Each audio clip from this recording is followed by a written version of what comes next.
Let us start with the legendary Greek gift sacrifice. Here, white plays bishop takes h7, black plays king to h7, then white jumps in with knight to g5 check.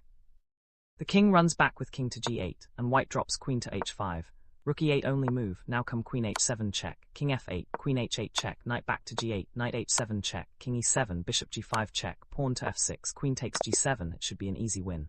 What if black tried king g6, you push h5, whatever he plays it's gonna cost him the queen or the game. This will happen a lot in your games, so remember it. Just make sure you have a dark squared bishop or a pawn on h4 so your knight is properly protected when it jumps to g5. Next up is the classic fork. A fork occurs when a single piece attacks multiple opponent pieces or important squares at the exact same time. In this position, can you find the forking move? It's knight to c7, forking the king and the rook. This tactic occurs a lot in real games and you should know it by heart. Number 3 is deflection. This involves forcing an opponent's key defensive piece to move away from a square or piece it was guarding. Can you find a way to deflect the enemy defense here? It's rook to d1 check, forcing the enemy rook to take it and leave their queen completely undefended because of the back rank mate threat. Next move, you take the queen for free. Look out for this because it happens all the time. For attraction, moving on to attraction. This occurs when you entice an enemy piece to a specific square, often using an active sacrifice, where it can later be utterly destroyed. In this position, you play queen to h8 check. After king to f7, you play g6, attracting the king directly onto the g6 square like a magnet. It's forced. Next move is queen to h5 checkmate. Number 5 is clearance. It comes into two forms, either moving your own piece to clear a square for another one of your pieces, or forcing an opponent's piece off a critical line.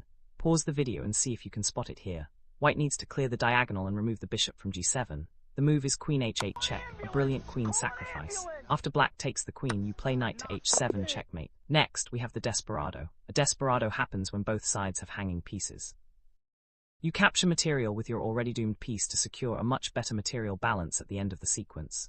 Can you find the tactic here? We have a knight in front of both queens, but the bishop on e7 is unprotected. Here comes knight to d5. Now if white takes your queen, you play knight to e7 check, winning a piece before you take their queen back. At number 7, we have the discovered attack. This occurs when you move one piece out of the way, unleashing a hidden attack from a piece behind it onto an enemy target. Can you spot the move? Yes, it's knight to e6. This opens up a discovered attack on black's queen and wins you the exchange on the very next move.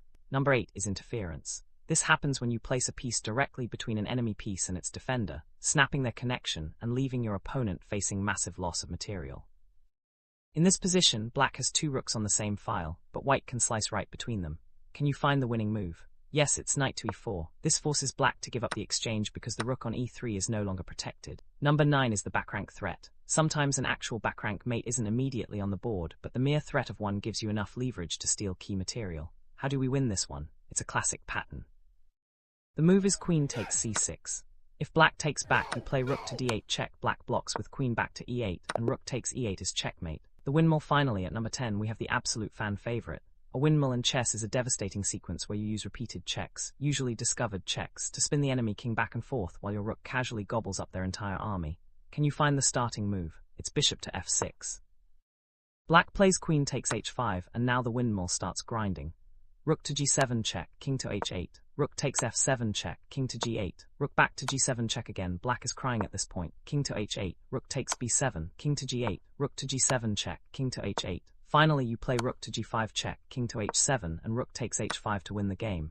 Which of these tactics is your favorite to land in a real game? Drop it in the comments below. Thanks for watching. Hit that subscribe button, and I will see you in the next video.